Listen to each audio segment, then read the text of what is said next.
ఏడవ కీర్తన పాడుతూ ప్రభు నామాన్ని స్తుతిద్దాం. సన్నుతింతుమో ప్రభు సదమలమగు భక్తితో, సన్నుతింతుమో ప్రభు సదమలమగు భక్తితో, కన్న తండ్రి కావుమా కలుషము నెడబాపుమా, సన్నుతింతుమో ప్రభు సదమలమగు భక్తితో, నీతి సూర్య జ్యోతిరత్నరాజమా, నీతి సూర్య తేజమా, జ్యోతిరత్నరాజమా, పాతక జన రక్షణ పతిత పావన నామకా, సన్నుతింతుమో ప్రభు సదమలమగు భక్తితో, మానవ సంరక్షక దీన పోషక, మానవ సంరక్షక దీన నిశ్చయ పోషక, దేవ మానవ నందన దివ్య సుగుణ నందన, సన్నుతింతుమో ప్రభు సదమలమగు భక్తితో, ప్రేమతత్వ బోధక క్షేమదాత వివేక, ప్రేమతత్వ బోధక క్షేమదాత వివేక, కామిత ఫలదాయక స్వామి సునాయక, సన్నుతింతుమో ప్రభు సదమలమగు భక్తితో, పాప చింతలన్నిటిన్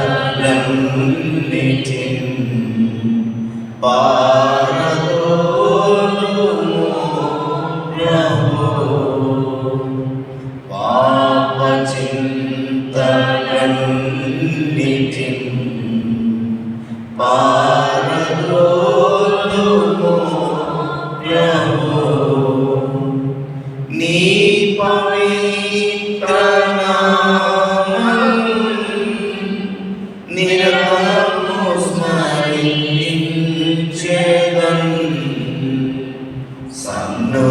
సన్నుతింతుమో ప్రభు సదమలమగు భక్తితో, కన్న తండ్రి కావుమా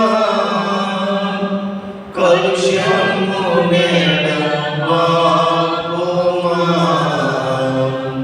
సన్నుతింతుమో ప్రభు సదమలమగు భక్తితో.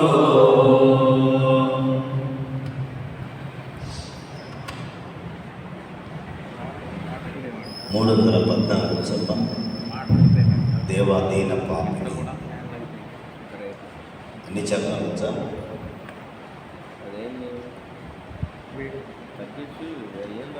సరే 9 చరణాలు పడతాం. జనాలు వచ్చిందాక మొదటి 9 చరణాలు. 314 ఆంధ్ర క్రైస్తవ కీర్తన పుస్తకంలో నుంచి దేవా దీన పాపిని ఓ పావన భావ కృప బాహుల్యము చేత దేవా దీన పాపిని అనేటువంటి కీర్తనను పాడుతూ ప్రభు నామాన్ని స్తుతిద్దాం. దేవా దీన పాపిని ఓ పావన గావు కృప బాహుల్యము చేత దేవా దీన పాపిని కరుణను దేవ నా నిలువల్ల పాపంబే కరుణను దేవ నా నిలువల్ల మలినత్వమును పాపి మలినత్వమును పాపి మాన్యుని చేయవే తండ్రి దేవా దీన పాపిని ఓ పావన గావు కృప బాహుల్యము చేత దేవా దీన పాపిని నీకు కేవలంబు నీకే విరోధముగా నీకు కేవలంబు నీకే విరోధముగా ప్రాకుని నీ గోరా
నిలకడైన మనసు నిలుపు మాధర్యమున దేవా దీన పాపిని ఓ పావన గావు కృప బాహుల్యం చేత దేవా దీన పాపిని కావవే కర్త రక్తపరాధము నుండి కావవే కర్త రక్తపరాధము నుండి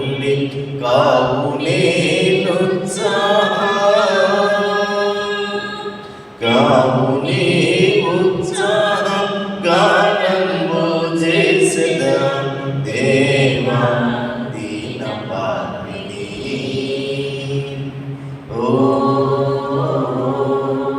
పావనాకారు కృప బాహుళ్యము చేత దేవా దీన పాపిని. దేవుని వాక్యం చదువుకుందాం. అపోస్తలుడైనటువంటి పౌలు ఎఫెసీయులకు రాసినటువంటి పత్రిక 2వ అధ్యాయము 1 నుంచి 10 వచనాలు సహోదరులు సంధ్యా కిరణమయ్య గారు చదువుతారు. తదుపరి మంజుష గారు ప్రార్థన చేస్తారు.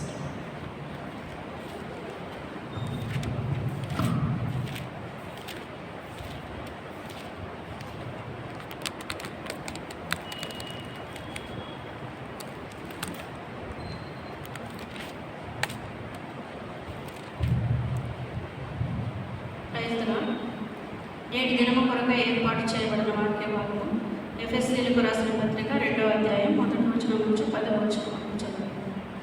మీ అపరాధముల చేతను పాపముల చేతను మీరు చచ్చిన వారై ఉండగా ఆయన మిమ్మల్ని క్రీస్తుతో కూడా బ్రతికించెను.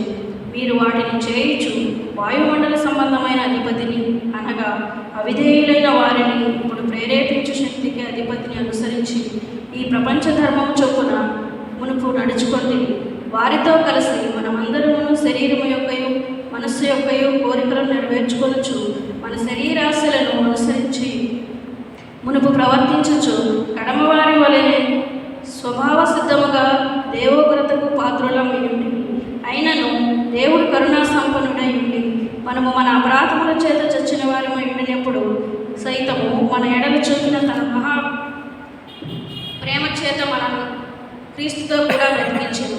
కృపచేత మీరు రక్షింపబడి ఉన్నారు. క్రీస్తు యేసునందు ఆయన మనకు చేసిన ఉపకారం ద్వారా అత్యధికమైన తన కృపా మహిదైశ్వర్యమును రాబో యుగములలో కనపరచు నిమిత్తము క్రీస్తు యేసునందు మనలను ఆయనతో కూడా లేపి పరలోకమందు ఆయనతో కూడా కూర్చుండబెట్టెను. మీరు విశ్వాసము ద్వారా కృపచేతనే రక్షింపబడి ఉన్నారు. ఇది మీ వలన కలిగినది కాదు, దేవుని వరమే. అది క్రియ వలన కలిగినది కాదు కనుక ఎవడనూ అతిశయపడవీలు లేదు. మరియు వాటి యందు మనము నడుచుకొనవలనని దేవుడు ముందుగా సిద్ధపరిచిన సత్క్రియలు చేయుటకై మనము క్రీస్తు యేసునందు సృష్టింపబడిన వారమై ఆయన చేసిన పని అయి ఉన్నాము. దేవుడు తన పరిశుద్ధ లేఖనం గురించి ఆశీర్వదించుకున్నాము.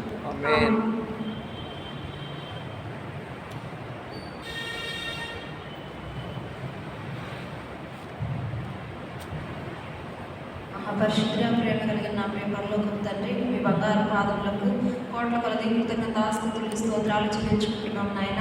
గడిచిన కాలం అంతా నీ కృపాక్షేమాలు మా వెంట ఉంచి నాయన మరలా సజీవ లెక్కలో ఉంచి ఈ బుధవార దినం నాయన బైబిల్ స్టడీ జరుపుకున్నట్టు నాయన మీరు మాకు ఇచ్చిన కృపా కరికిరాన్ని బట్టి మీకు వందనాలు స్తుతులు స్తోత్రాలు చెల్లించుకుంటున్నాం ప్రభు నాయన.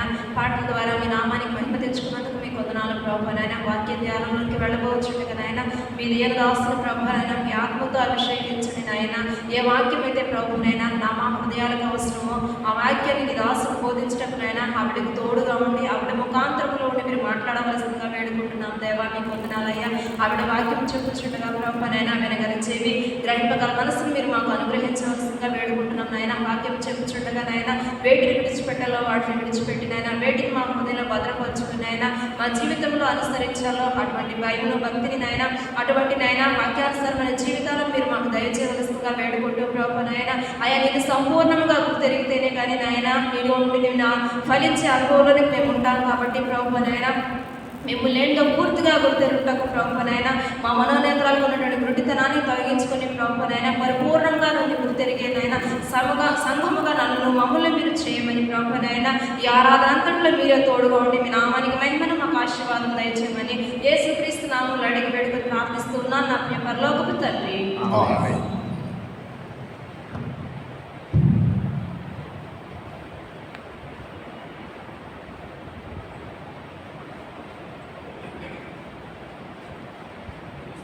క్రీస్తునందు ప్రియమైన దేవుని బిడ్డలైనటువంటి మీ అందరికీ మన ప్రభువును రక్షకుడైన యేసుక్రీస్తు జీవము కలిగినటువంటి నామంలో ఈ రాత్రి శుభములు, వందనాలు తెలియపరుస్తూ ఉన్నాను. దేవుని మహాకృపను బట్టి 40 దినాల శిలువ ధ్యానం, ఉపవాసము, ఆరాధనల అనంతరం మరలా దేవుని యొక్క సన్నిధానంలో ఈ రీతిగా చేరి దేవుని వాక్యములో ఉన్న ఆత్మీయ సత్యాలను ధ్యానం చేసేటువంటి మహాకృప దేవాది దేవుడు మనకు అనుగ్రహించాడు. అందును బట్టి మనందరి పక్షాన త్రియేక దేవునికి కృతజ్ఞతలు, స్తుతులు, స్తోత్రములు చెల్లిస్తూ ఉన్నారు. ప్రియులారా, గత దినాలలో ఎఫెసీయులకు రాసినటువంటి పత్రికలో నుండి కొన్ని ఆత్మీయమైనటువంటి సత్యాలను మనం ధ్యానం చేశాం. ఆ మొదటి అధ్యాయంలో క్రీస్తులో మన ఆధ్యాత్మిక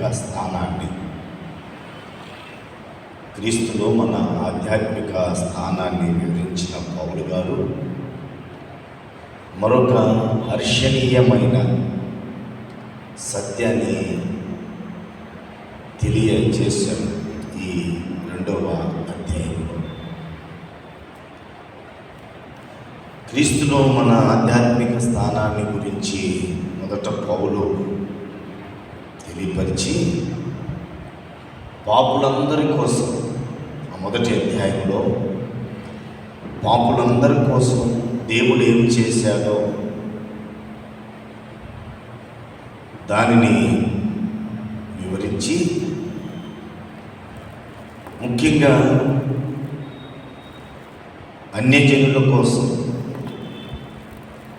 ఏం చేశాడో వివరిస్తూ ఉన్నటువంటి సందర్భమే ఈ 2వ అధ్యాయము మొదటి నుంచి 10 వచనాలు. ఏమిటి అని అంటే, ఈ 2 నుంచి 10 వచనాలు మనకు తెలియపరుస్తున్నటువంటి మాట, క్రీస్తు యేసునందు విశ్వాసం ఉంచిన పాపిని ఆయనతో కూడా లేపబడి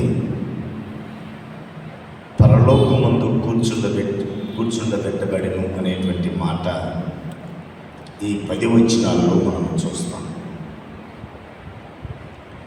ఆ తదుపరి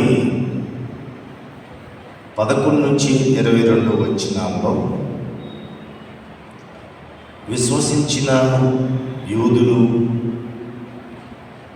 అన్యజనులు దేవునితో సమాధానపరచబడి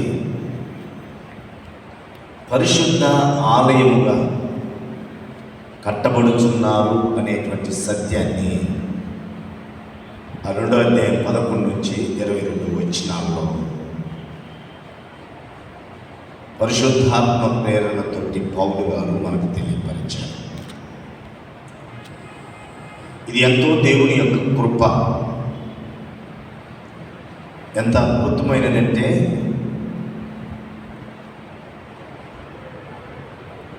పాపము అనేటువంటి సమాధి తోటలో నుండి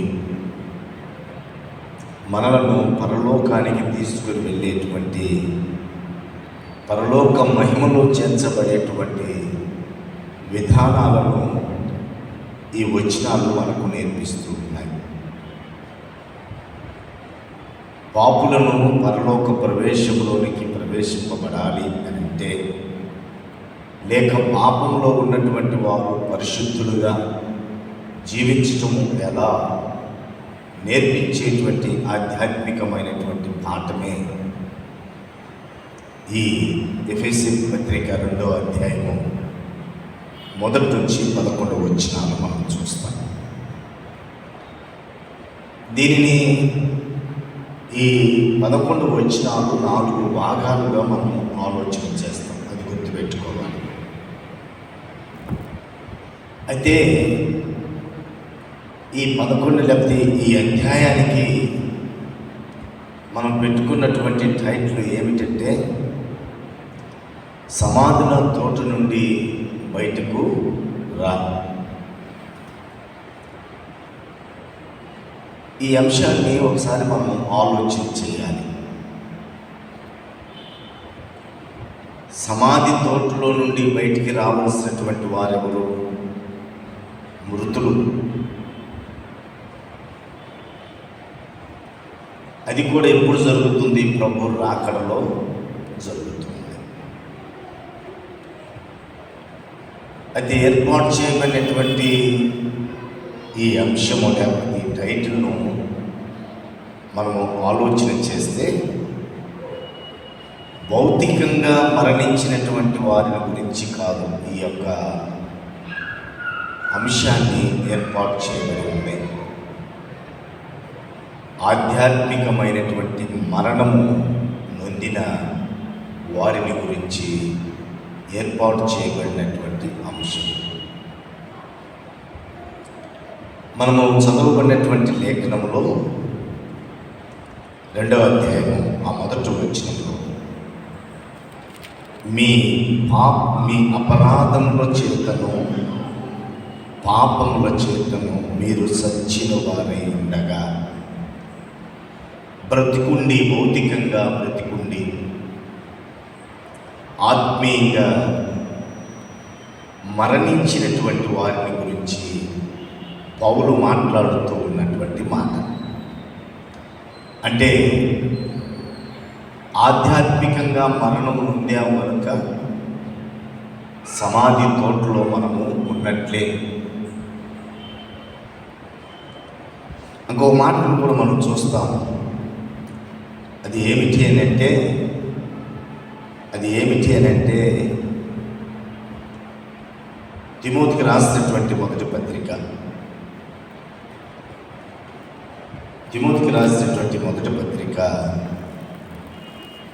5వ అధ్యాయం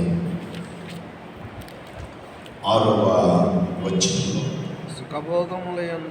5వ అధ్యాయం 6వ వచనంలో, సుఖభోగములయందు ప్రవర్తించునది బ్రతుకుచుండియు చచ్చినదైయుండును.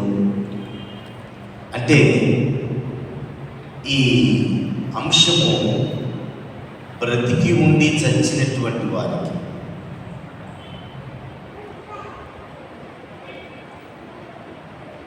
చాలా ఉన్నతమైనటువంటి అంశంగా మనం ఆలోచన చేయాలి. చచ్చినటువంటి వారికి, భౌతికంగా మరణం పొందినటువంటి వారికి మాత్రమే సమాధి ఉంటుంది. సమాధి తోటలో ఉంటారు. కానీ సమాజంలో ఉన్న సమాధి తోట అంటే బ్రతికి ఉన్నటువంటి వారి యొక్క సమాధి తోట. అక్కడ ఈ భౌతిక మరణాన్ని గురించి ఇక్కడ పౌలు మాట్లాడట్లేదు, కానీ ఆత్మీయటువంటి మరణాన్ని గురించి మాట్లాడుతున్నారు. ఉదాహరణ, మనకు తెలిసినటువంటి బంధువులు కానీ స్నేహితులు కానీ ఎవరైనా మరణం పొందినప్పుడు అక్కడికి వెళ్ళి రకరకాల సంభాషణలు మనం పెడతాం. బ్రతికున్నప్పుడు కొంతమంది మంచి మాటలు మాట్లాడతారు. బ్రతికున్నప్పుడు ఒకవేళ ఇలా చేశారు కొందరు అతనిలో ఉన్నటువంటి పొరపాట్లు కూడా సీక్రెట్గా మాట్లాడుకుంటుంటారు. బ్రతుకున్నప్పుడు ఆ పొరపాట్లు చేశాడు, ఈ పొరపాట్లు చేశాడు, అలా బ్రతికాడు. ఎవరి గురించి మాట్లాడుతున్నారు? భౌతికంగా చనిపోయినటువంటి వ్యక్తి. ఎప్పుడైనా అలాంటి మాటలు విన్నా ఆ చనిపోయినటువంటి వ్యక్తినే నేను అలా ఎందుకు బ్రతికారా అని ప్రశ్నించినటువంటి మాట కానీ, లేకపోతే లేచిరే నేను మా గురించి మీరు పొరపాటు మాట్లాడుకుంటున్నట్టు, నేను పొరపాటు మాట్లాడుతున్నాను, నేను ఆ పొరపాటు చేయలేదు అని చెప్పినటువంటి వారిని మన జీవితంలో ఎప్పుడు మనము చూడాలి. ఎందుకంటే భౌతికంగా మరణించాడు, మన మాటలు ఆయనకు వినిపించు. ఆత్మీయంగా మరణించినటువంటి వాడి పరిస్థితి కూడా అదే. మనం అన్నట్టు మనం అనుకోవటం కాదు, కానీ ప్రభు అన్నాడు. ఏమన్నాడంటే మత్తయి సువార్త 13వ అధ్యాయం 13వ వచనంలో ప్రభు ఇలా అన్నాడు. ఏమన్నాడంటే, చూడండి, ఇందు నిమిత్తము నేను ఉపమాన రీతిగా వారికి బోధించుచున్నాను. నా ప్రజలు కన్నులారా చూచి, చెవులారా విని, హృదయంతో గ్రహించి, మనసు తిప్పుకొని నా వలన స్వస్థత పొందకుండునట్లు వారి హృదయం క్రొవ్వినవి, వారి చెవులు వినుటకు మందములైనవి, వారు తమ కన్నులు మూసుకొని ఉన్నారు కనుక మీరు వినుమట్టుకు విందురు కానీ గ్రహింపరు, చూచుట మట్టుకు చూతురు కానీ ఎంత మాత్రము తెలుసుకున్నారు. కొంతమంది కళ్ళు అలాగే తెలుసుకోగలుగుతారు, భౌతికంగా మరణం పొందినటువంటి వారు. చెవులు బాగానే ఉంటాయి. వారు ఏ రీతికైతే వారితో పోలుస్తున్నాడు ప్రభువు, జీవించి ఉన్న ఆధ్యాత్మికమైనటువంటి మరణము నొందినటువంటి మనుషులను మరణించినటువంటి వానితోటి ప్రభువు కూడా అక్కడ మనకు జ్ఞాపకం చేస్తున్నాడు. వినటానికి వారి చెవులు పనిచేయట్లేదు, చూడటానికి వారి నేత్రాలు గ్రహించట్లేదు. అంటే వారు ఏ స్థితిలో ఉన్నారు?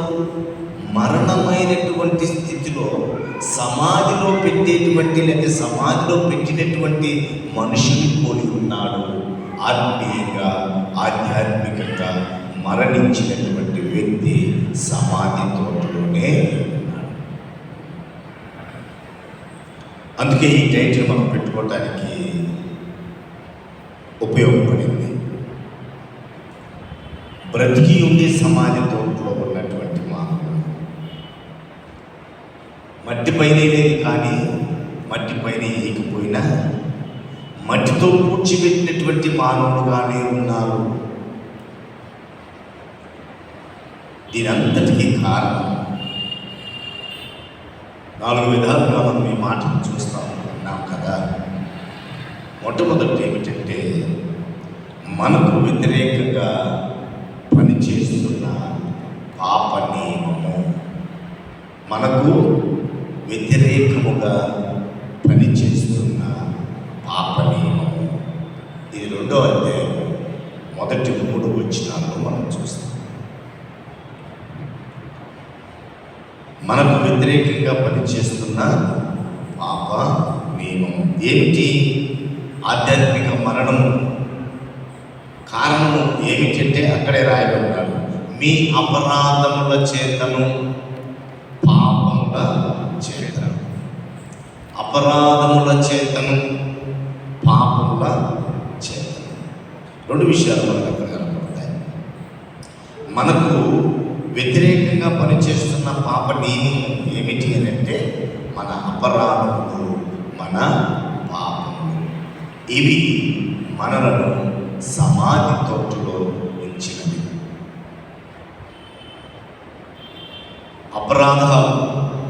అపరాధము అనగా దేవునికి మరియు మన సహోదరుడికి కావచ్చు, సహోదరుడికి కావచ్చు వ్యతిరేకంగా చేసేటువంటి పనులు. దేవుడికి మాత్రమే కాదు, మన సహోదరులు మనం చేసేటువంటి తప్పులు. ఈ 2 ఒకటే, పర్యాయ పదాలే. అపరాధములన్నా పాపములు అన్నా ఈ 2 ఒకదానికి ఒకటి పర్యాయ పదాలే. కానీ అపరాధము అనే దానికి అర్థము ఏమేమి వస్తుందంటే తప్పటడుగులు వేయుట. మూల భాషలో మనం ఆ మాటను చూస్తే తప్పటడుగులు వేయుట. పాపము అనేటువంటి మాటను మనం చూస్తే చేయవలసినటువంటి దాన్ని చేయకపోవట. 2 పర్యాయ పదములే, ఒకే ఒక అర్థం, ఒకే భావంతో ఉన్నటువంటి మాటలే. కానీ వాటిలో మనం బహువచనాన్ని చూస్తాం, ఏకవచనాన్ని చూడము. అపరాధములు, పాపములు అనేటువంటి మాట. అంటే పరిశుద్ధాత్మ దేవుడు చెప్తున్నటువంటి మాట ఏమిటంటే, ఒక విశ్వాసి అని చెప్పుకుంటున్నటువంటి ఒక వ్యక్తి, లేదా నేను ప్రభువుని అంగీకరించినటువంటి వ్యక్తిని అని చెప్పుకునేటువంటి వ్యక్తి, ఆ మాటల యొక్క పర్యాయ పదం యొక్క అర్థం ఏమిటంటే మానక మరలా మరలా పాపంలో పడిపోవుట. మానక మరలా మరలా పాపము చేయుట. ఇవి మనకు వ్యతిరేకంగా పనిచేస్తూ ఉన్నవి. అంటే సజీవుల తోటలో ఉండకుండా సమాధి తోటలో ఉండటానికి మనకు వ్యతిరేకంగా పనిచేస్తున్నటువంటి కార్యాలు ఏమిటి అని అంటే మన అపరాధములు, మన పాపములు. అపరాధం అనేది హృదయంలో గూడుకట్టుకున్నప్పుడు పాపము అందులో నుంచి ఉత్పన్నమయ్యి అనేకమైనటువంటి దుష్కార్యములను చేయటానికి పురుకొల్పుతూ ఉంది. పాపం అంటే మనకు తెలుసు, ఆజ్ఞాతిక్రమమే పాపం. పాపం వంటి వ్యక్తి మరణంలో ఉన్నాడు. అపరాధంలో ఉన్నటువంటి వ్యక్తి మరణంలో ఉన్నాడు. బ్రతికే ఉన్నాడు భౌతికంగా, ఆత్మీయ సత్యం సమాధిలో ఉన్నాడు.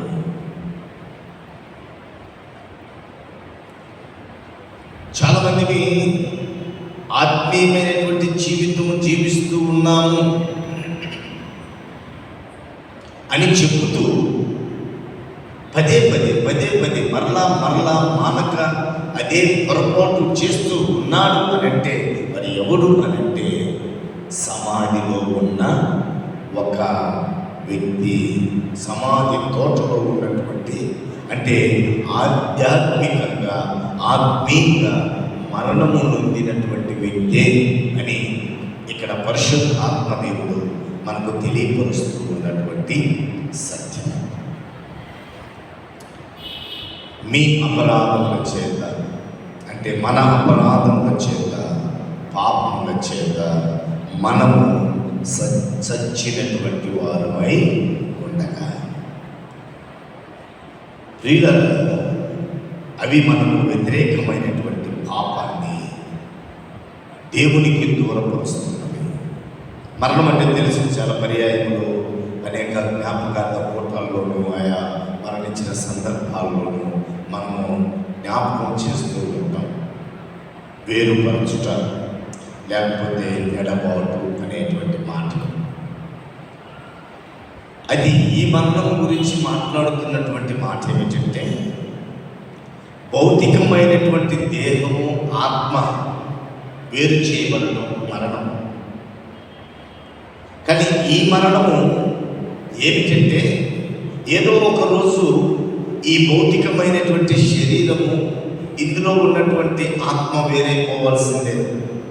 అయితే ఈ మరణం చెబుతున్నటువంటి సత్యం ఏమిటంటే, వేరుపరచబడినటువంటి ఈ ఆత్మ దేవునికి వేరవకూడదు. భౌతిక శరీరములో నుండి వేరు చేయబడినటువంటి ఆత్మ దేవునికి వేరుగా ఉండకూడదు. దేవుని దగ్గరికి అది చేరేటువంటి రీతిగా ఉండాలి. అలాంటి జీవితము లేనప్పుడు బ్రతికి ఉండి కూడా చచ్చిన వాడితోటి సమానము. వాక్యమును విని వాక్య ప్రకారం జీవించని ప్రతి వారిని, వాక్య ప్రకారం ప్రవర్తించని ప్రతి వ్యక్తి సమాధిలో ఉన్నాడే. ఈ భౌతికమైన శరీరంలో ఆత్మ ఉంది, కానీ ఈ ఆత్మ ఎవరికి వేరుగా ఉందంటే దేవుని యొక్క పనులకు, దేవుని యొక్క నీతికి, దేవుని యొక్క ఆ కృపకు దూరముగా ఉన్నది. కాబట్టి సమాధిలో ఉన్నటువంటి వారిలాగా బయటకు రండి. ఆధ్యాత్మికమైనటువంటి జీవితంలోనికి రండి. ఉండి కూడా ఎందుకు సమాధుల్లో ఉంటారు? భౌతికంగా చనిపోయినటువంటి వ్యక్తి సమాధిలో పెట్టబడతాడు, కానీ బ్రతికి ఉన్నటువంటి వారు కూడా ఇంకా సమాధిలోనే బ్రతుకుతూ ఉన్నారు.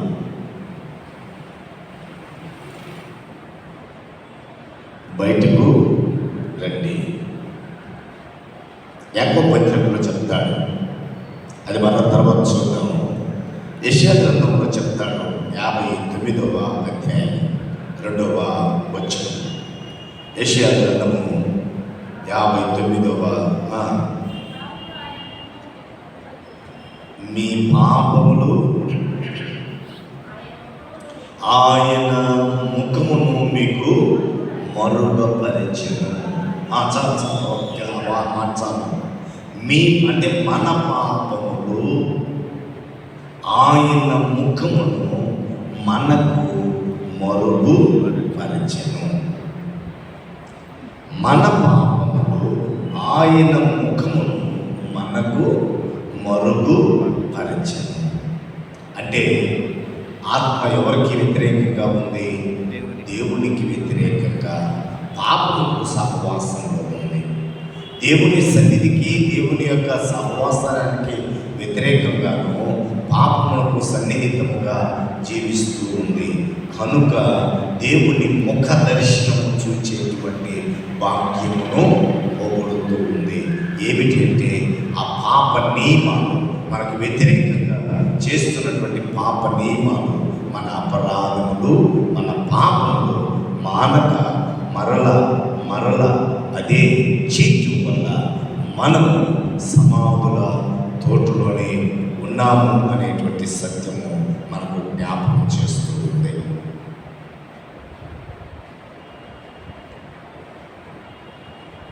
మనకు వ్యతిరేకంగా చేస్తున్న పాప నియమాలు, వాటిలో మరొక విషయాన్ని కూడా మనం జ్ఞాపకం చేసుకోవాలి. ఏమిటి ఆ పాప నియమాలు అని అంటే,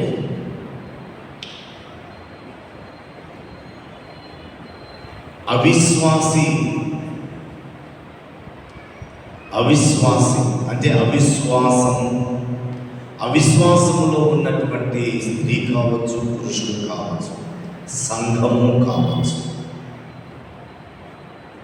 అందరూ కూడా ఎవరినైతే అవిశ్వాసం ఉంటుందో వారు సమాధి తోటలో ఉన్న వారిని, మృతుడే, సజీవుడు కాదు.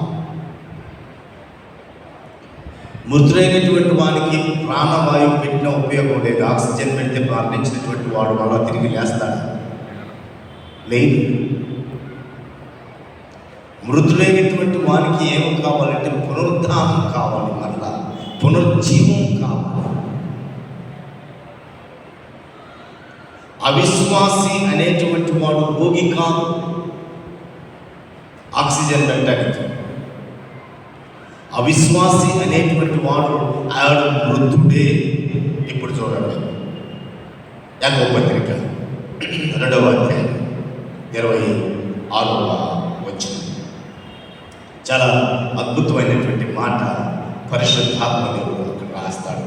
ప్రాణము లేని శరీరము ఎలాగూ మృతమో అలాగే క్రియలు లేని విశ్వాసము మృతము. విశ్వాసము పొంది కొంతలో క్రియలుండు.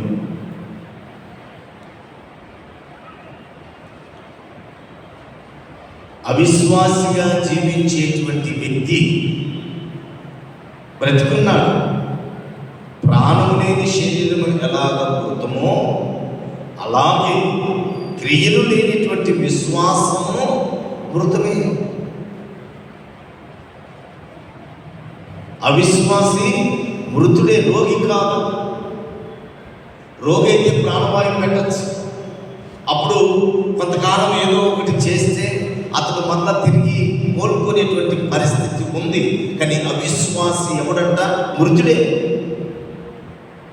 వాడికి ఆక్సిజన్ పనిచేయదు.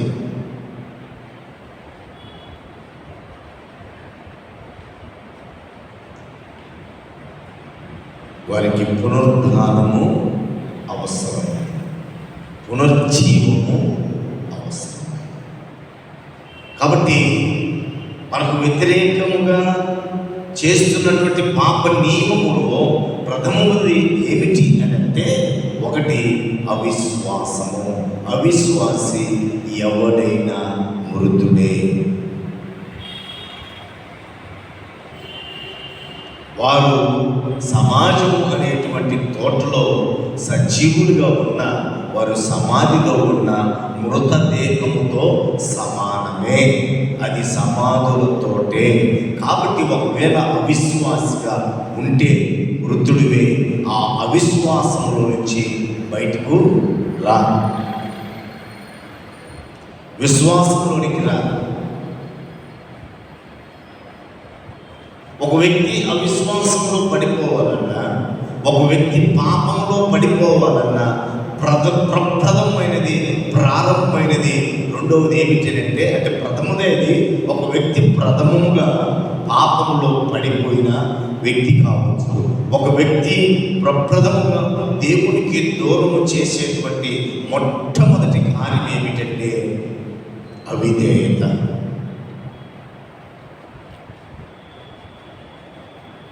అవిశ్వాసి మృతుడే. అవిధేయత ఒక వ్యక్తిలోనికి ప్రథముగా పాపమును తీసుకొని వచ్చింది. ఏది అని అంటే, పాపము ప్రవేశించడానికి కారణం ఏది అంటే అవిధేయత. ఆది కాండంలో చూస్తాం, సృష్టికర్త అయినటువంటి దేవుడు చెప్పిన మాటను వినక సాతాను చెప్పిన మాటను వినటానికే ప్రాధాన్యత ఇచ్చాడు. అవిధేయుడయ్యాడు. ఆత్మీయంగా మరణం పొందాడు. భౌతికంగా కొంతకాలం బ్రతికాడు.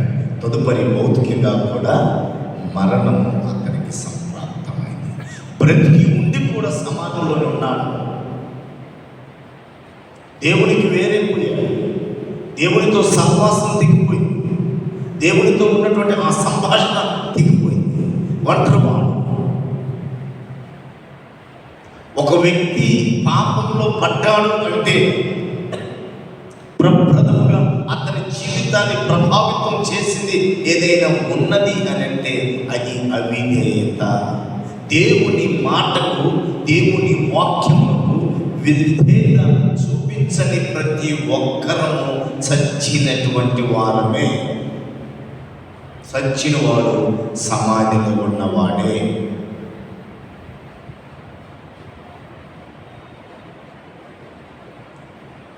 అవిధేయత ఆ మాట చూస్తాం. ఎఫెసీయులకు రాసినటువంటి పత్రికలోనే 2వ అధ్యాయం 2-3 వచనాలను మనము ఇంటికి వెళ్ళిన తర్వాత చూడండి.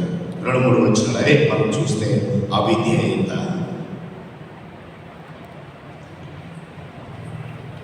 ఇక్కడ మన ఒక విషయం కూడా మనం గమనించాలి. ఈ అవిధేయతకు బలాన్ని ఇచ్చేటువంటి ఒక 3 ప్రాముఖ్యమైనటువంటి విషయాలు ఉన్నాయి. బలాన్ని ఇచ్చేదే కాదు, ధైర్యం అంటే బూస్ట్ ఇచ్చి ఆ ఎనర్జీ ఇచ్చినట్టుగా ఆ ఎనర్జీ ఇచ్చేటువంటి 3 విషయాలు ఉన్నాయి. ఆ విషయాలు కూడా ఇక్కడే తెలియపరుస్తాడు పౌలు గారు. 1 లోకము, 2 సాతాను, 3 శరీరం. ప్రోత్సహిస్తాయి. అవిధేయత చూపించడానికి ప్రోత్సహించేటువంటివి ఏమిటి అంటే 1 లోకం, 2 సాతాను, 3 శరీరం. లోక వ్యవస్థ ప్రతి వ్యక్తిని లోక మర్యాదను అనుసరించి నడవాలని ప్రేరణ కలిగిస్తుంది, పురికొల్పుతూ ఉంది.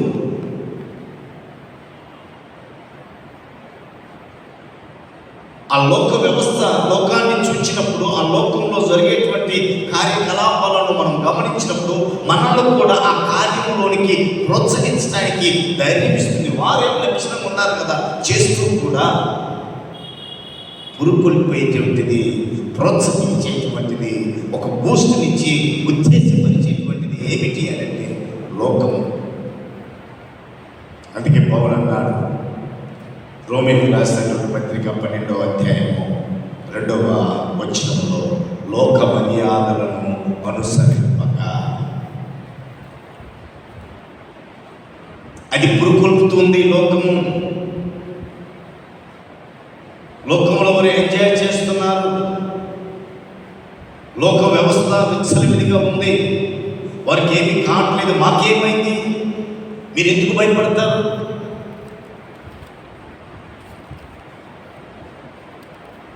లోకాశ, శరీరాశ, జీవపుటము ఇవి ఎవరి వల్ల కలిగినవి కాదు, దేవుని వల్ల కలిగినవి కాదు.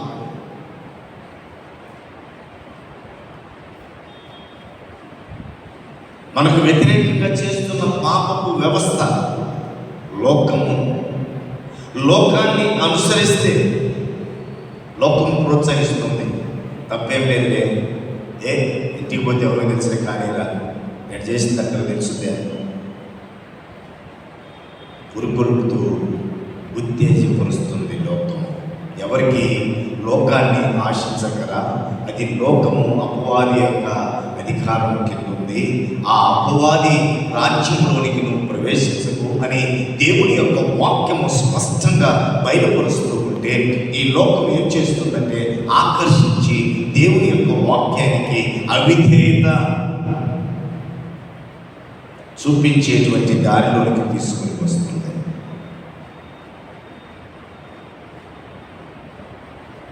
రెండో విషయం,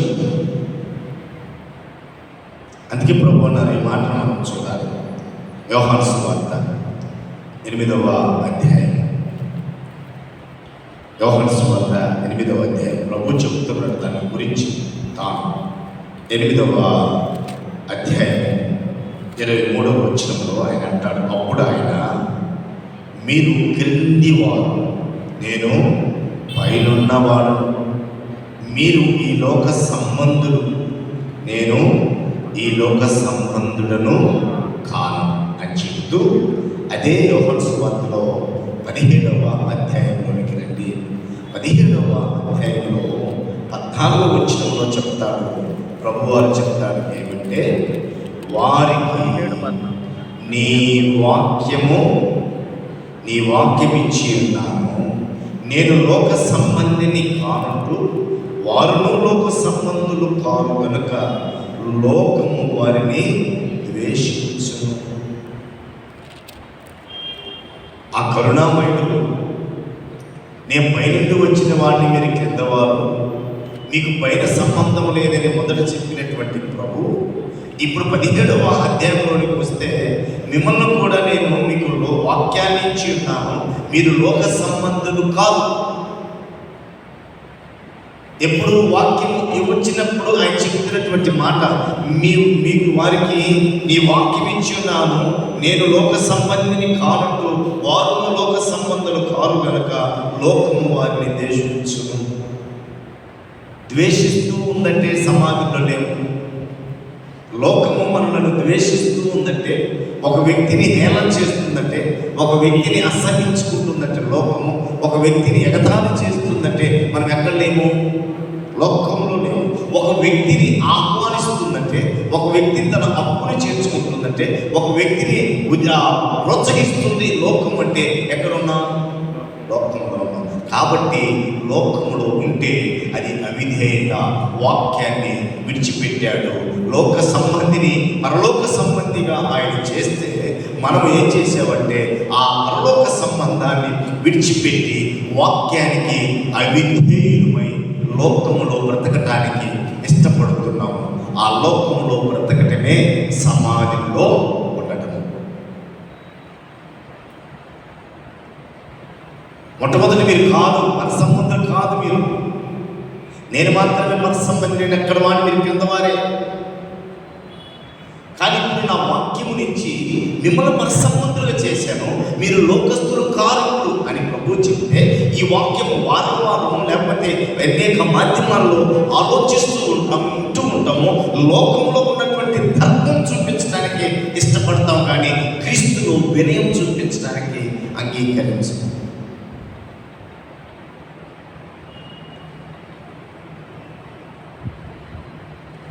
లోకంలో ఉన్నాము అని అంటే సమాధిలో ఉన్నాము.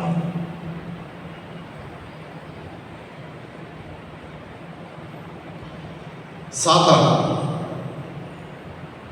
రెండో విషయము, ఒక అవిధేయతను ప్రోత్సహించేది లోకం ఒకటైతే, రెండవది సాతాను. అవిధేయులైనటువంటి వారిని, అవిధేయులైనటువంటి తన కుమారుడు కొరకు పనిచేసేటువంటి వాడు సాతాను. ఇక్కడ ఒక మాట మనం గమనించాలి. ఏమిటంటే, అపవాది లేకపోతే సాతాను వ్యక్తిగతంగా, ఈ మాట చాలా జాగ్రత్తగా గుర్తుపెట్టుకోవాలి. వ్యక్తిగతంగా ఇప్పుడు నన్ను అపవాది శోధిస్తూ ఉందనుకో, ఇక్కడ నన్ను శోధిస్తూ ఉందనుకో, మరొక చోట ఈ అపవాది అక్కడ శోధించదు.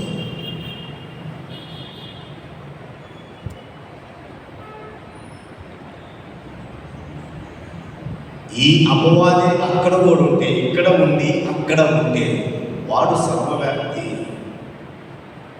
వాడు దేవుని ద్వారా సృజించబడినటువంటి ఒక దేవత, ఒక దూత.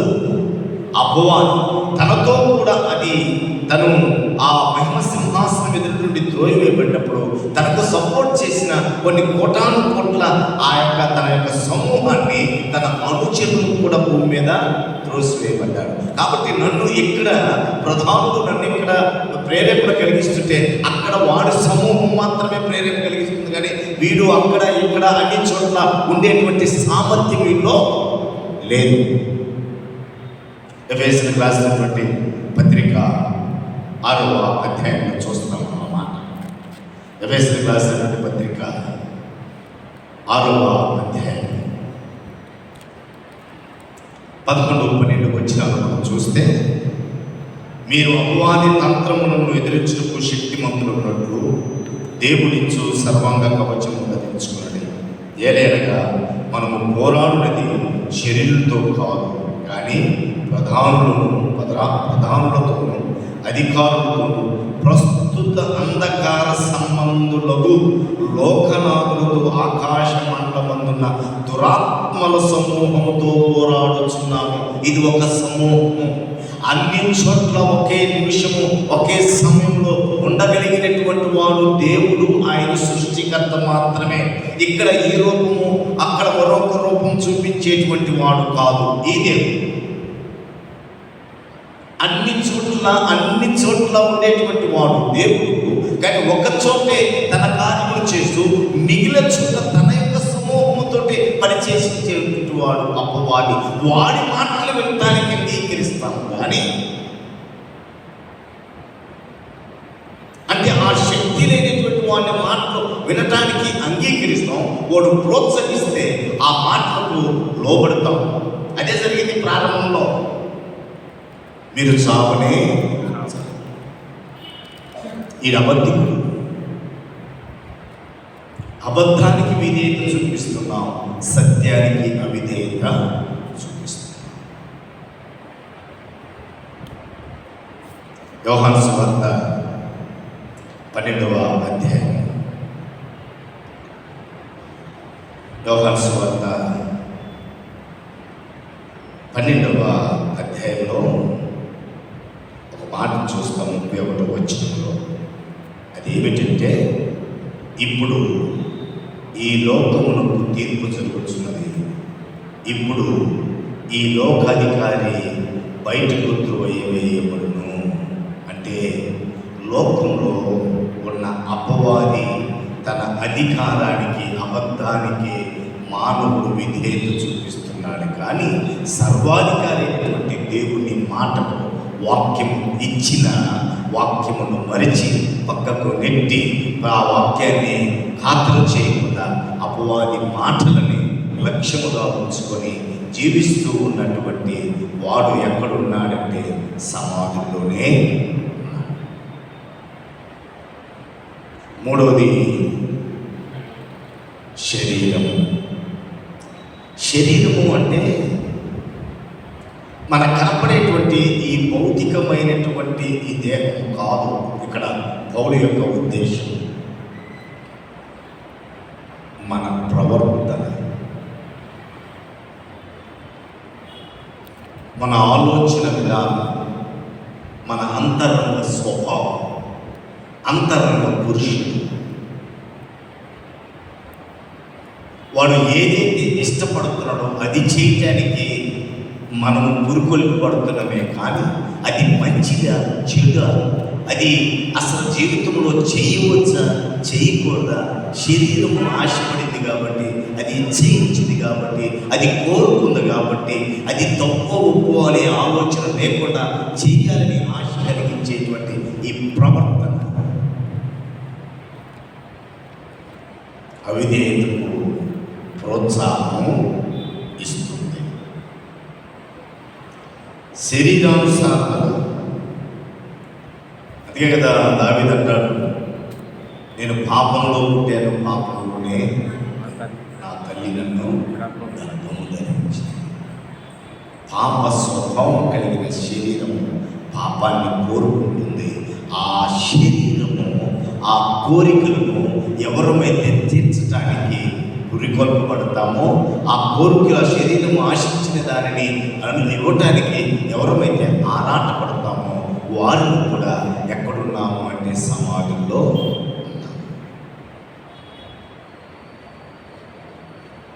సమాజంలో ఉన్నాము. కాబట్టి శరీరానుసారి ప్రియులారా, ఈ రాత్రి ప్రభు కృపను బట్టి దేవుని సన్నిధానంలో ఉన్నటువంటి మనతో దేవాది దేవుడు మాట్లాడుతున్నటువంటి మాట, సమాజంలో నుండి బయటకు రండి. నేను చావలేదు కదా అనే అవివేకం, అజ్ఞానంలో ఉంటే అది ఇంకా ప్రమాదం. శరీర కోరికలు తీర్చడానికి ఇష్టపడుతున్నామా సమాజంలో ఉన్నాం. దేవుని వాక్యాన్ని విడిచిపెట్టి అపవాది మాటలు వినటానికి అంగీకరించామా సమాజంలోనే ఉన్నాము. లోకమును ప్రేమించి లోకం వైపు నడవటానికి ఇష్టపడుతున్నామా సమాజంలో ఉన్నాం. ఈ మూడు కార్యాలు కూడా దేన్ని బలపరుస్తున్నాయంటే అవిధేయతను. అవిధేయతలో మనం ఉన్నామా సమాజంలో ఉన్నాము. అవిశ్వాసంలో ఉన్నామా మనము మృతులమే.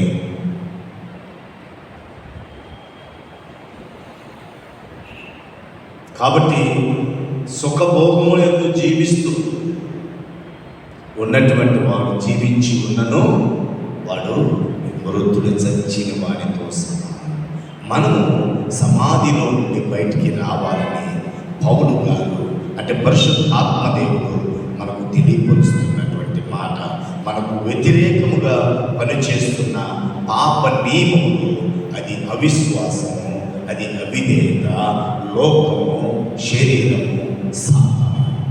అవిధేయతలో మనలను ప్రోత్సహించేటువంటిది లోకము, అవిధేయతలో మనలను ఉత్తేజపరిచేటువంటిది అపవాది, అవిధేయతలో మనలను పురుకొల్పించేటువంటిది శరీరము. వీటి కోరికలను అనుసరిస్తూ మనము బ్రతుకుతూ ఉన్నామంటే మనము సమాజంలో ఉన్నామే. బ్రతికి ఉండి భౌతికంగా బ్రతికున్నాం, కానీ ఆత్మీయంగా ఆధ్యాత్మికంగా సచ్చిన వారి స్థితిలో ఉన్నాము అని గ్రహించాలి. ఎప్పుడు వాక్యం ఇవ్వబడిన తర్వాత, వాక్యం వింటున్న తర్వాత, వాక్యం ధ్యానం చేస్తున్న తర్వాత కూడా వాక్యానికి అవిధేయులుగా బ్రతుకుతున్న ప్రతి ఒక్కరూ చచ్చినటువంటి వారమే. మీ అపరాధములు పాపముల చేత చచ్చిన వారై ఉండగా దేవుని మహాకృపను చూస్తాం. అందులో క్రీస్తుతో కూడా మనం బ్రతికించను, క్రీస్తుతో కూడా మనం లేపెను, క్రీస్తుతో కూడా ఆయన కృపాసనం కూర్చును. ఆ మాటలు చూస్తాం తరుపై. అంటే విశ్వాసిగా బ్రతుకుతున్నామని భ్రమలో ఉంటే మొట్టమొదటిగా వారిని హెచ్చరిస్తున్నటువంటి మాట పరిశుద్ధాత్మదేవుడు, నువ్వు సమాధిలో ఉన్నావు నాయన, నువ్వు విశ్వాసులు కాదు, నువ్వు అవిశ్వాసివి, నువ్వు విధేయుడు కాదు, నీవు అవిధేయుడివి. నిన్ను ప్రోత్సహిస్తుంది సాతాను, నిన్ను పురుకొల్పుతుంది లోకము, నిన్ను ప్రేరేపిస్తుంది నీ శరీరము.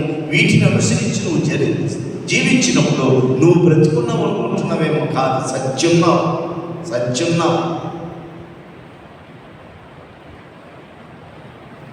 ఏ మాట వినవు, సచ్చిన వాడికి ఏది వినబడదు, ఏది కనబడదు. శారీరకంగా చచ్చిపోయినటువంటి మన పరిస్థితి కూడా అదే. దేవుని వాక్యము వినబడము, దేవుని వాక్యము సత్యము గ్రహించము, దేవుని వాక్యానికి మనం ప్రతిస్పందన ఉండదు. అందుకే అలాంటి పరిస్థితిలో ఉంటే రా, బయటికి రా, సమాజం నుండి ముందు బయటికి రా, లోకము అనేటువంటి సమాజం నుండి బయటికి రా, సాతాను కబంధ హస్తాల నుండి బయటికి రా, శరీర కోరికల్లో నుండి బయటికి రా, అవిశ్వాసం నుండి బయటికి రా, అవిధేయత నుండి బయటికి రా. క్రీస్తు కూడా లేపుతాడు, క్రీస్తు కూడా కూర్చొని వెళ్తాడు. అందుకే పౌలు పరిశుద్ధాత్మ పూర్ణుడై, ఓ సంగమా, ఓ విశ్వాసి, నా సహోదరి సహోదరులారా, బ్రతికుండి మీరు సమాజంలో ఉన్నారు, బయటికి రండి, బయటికి రండి. ఇది నా దేవుని వాక్యం మనకు తెలియపరుస్తున్నటువంటి సత్యము. మనలను సమాజంలోనికి తీసుకొని వెళుతుంది మనకు వ్యతిరేకంగా పనిచేస్తున్న పాప నియమము. ఈ పాప నియమములకు తలవగ్గి పాప నియమంలోనే జీవిస్తూ ఉంటే అది మనలను సమాధిలో ఉంచుతుంది. దానిని మనం జయించాలి. మొదటి 3 వచనాల్లో పౌలు గారు చెబుతున్నటువంటి మాట, 2వ అధ్యాయం మొదటి 3 వచనాల్లో మనకు వ్యతిరేకంగా పనిచేస్తున్న పాప నియమం నుండి బయటికి రా అంటే అవిధేయత నుండి బయటికి రా. దాన్ని ప్రోత్సహించేటువంటి శరీరం నుండి, సాతాను నుండి, అలాగే లోకం నుండి, అవిశ్వాసం నుండి బయటికి రా. విశ్వాసవంతుడిగా జీవించు. అవిశ్వాసం అయితే సత్యం, రోగి మాత్రం కాదు. రోగి అయితే ఆక్సిజన్ పెట్టి మరలా బ్రతికించవచ్చు, కానీ సత్యం కాదు. వాటి నుండి బయటకు వచ్చి ప్రభు వాక్యానికి విధేయులమై జీవించాలని అట్టి కృప పరిశుద్ధాత్మ దేవుడు ఈ రాత్రి మనకు అనుగ్రహించను కాక. లేచి నిలబడదాం, ప్రార్థనతోటి సెలవు తీసుకుందాం.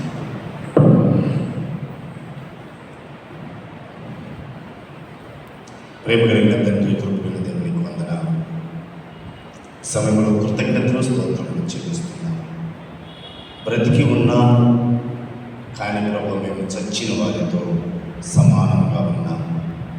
ఎందుకంటే మాలో అవిశ్వాసం, మాలో అవిధేయతను ప్రోత్సహిస్తున్న శరీరాశ, నేత్రాశ, జీవగుణము, అపవాదికి మాటలకు లోబడటం, ఇవన్నిటినీ మేము జయించి సమాజం నుండి బయటికి రావడానికి మీ మహాకృపను మాకు దయచేయండి. వాక్యాన్ని నిర్లక్ష్యం, నిన్ను విశ్వసించకుండా జీవిస్తుంటే దయతో మమ్మల్ని క్షమించి, నేను విశ్వాసం కలిగి నీ మాటకు లోబడి జీవించడం సహాయం దయచేయండి. చేర్చుని వీళ్ళందరినీ మీరు దీవించు. మమ్మల్ందరినీ సజీవుడు, సర్వాధికారి అయిన దేవుడు అయినటువంటి మీ చేతికి అప్పగిస్తూ యేసు నామములో ప్రార్థిస్తున్నాము తండ్రి, ఆమేన్. పరలోకమందున్న మా తండ్రి, నీ నామం పరిశుద్ధపరచబడును గాక, నీ రాజ్యం మాకు వచ్చును గాక, నీ చిత్తం పరలోకమందు నెరవేర్చిన ప్రకారం భూమి మీద నెరవేరును గాక. మాకు కావలసిన ఆహారం మాకు దయచేయండి. మా రుణస్థులను క్షమించిన ప్రకారం మాకు క్షమించు. మమ్మల్ని శోధనకి నుండి తప్పించు. ఎందుకంటే రాజ్యం, బలము, మహిమ నిరంతరము నీవే ఉన్నావు తండ్రి. ఆమేన్. మన పరమ తండ్రి అయినటువంటి దేవుడి యొక్క ప్రేమ, కుమారుడు రక్షకుడైన యేసుక్రీస్తు ప్రభువు వారి కృప, పరిశుద్ధాత్మ దేవుడి యొక్క అన్యోన్య సహవాసం, సన్నిధి, కాపుదల నిత్యము మనందరికీ తోడై నడిపించును గాక. ఆమేన్. ఆశీర్వాదం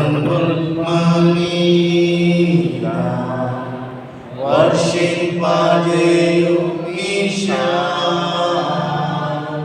ఆశతో నమ్మి ఉన్నాము నీ సత్య వాగ్దానము, ఈ మారి మీద కృమ్మరించు దేవా, క్రమర ప్రేమ వర్షము కృమ్మరించుము